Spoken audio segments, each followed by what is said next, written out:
Hi folks, welcome to Federal Premium's Vital Zone. The hunt we're getting ready to look at is one of my hunts down in Old Mexico a few years back. Let's go right to it. This right here is a morning hunt a few years back in Old Mexico with Clay Young of Mexico Outfitters Unlimited. And you basically sit in box blinds or tripods and you sit on these senderos. They got cuts, you know, that go all around you. I mean, some of these cuts are, 400 or 500 yards long. And I noticed a pretty wide buck coming right up the road to us. And he was with a smaller buck, but there's some does right here under me. And he was coming in to check them out. So I was just trying to size him up. I knew he had a good spread, but the main thing is I needed to make sure he was a mature buck. They only want you to shoot for your trophy buck a 5-year-old deer or older. And as he kept getting closer, I could just tell he looked like an older buck.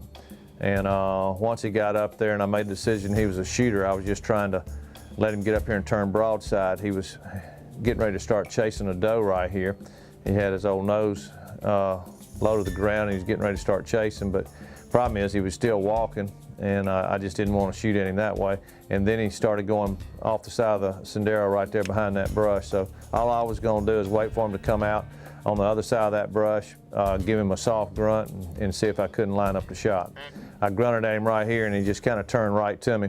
And the camera angle right there, the cameraman's on the right side of the box, so I'm kind of shooting coming in from the left side right there. So I want to make sure I brought my crosshairs up in the middle of his chest, but kind of over to the right of his shoulder right there, because I'm shooting at that angle. And if I hit him right there, it's definitely going to go through the vitals. If I was to move those crosshairs a little bit more to the left behind the shoulder, I could shoot him in the stomach and might not find that deer. So let's go right to the shot. As you can tell, he's definitely hit hard, but let's do this. Let's put it in slow motion and go back and see exactly where that bullet hits that deer. As you can see the red dot right there, that's pretty much exactly where I was aiming. But let's do this. Let's go to the Federal Premium Vital Zone and see exactly where that bullet penetrates the vitals. As you can tell, that bullet's coming in from the left side. That was my angle, and penetrated the front part of the right lung with a complete pass through, going out the back side of the left lung, and this was definitely a fatal shot.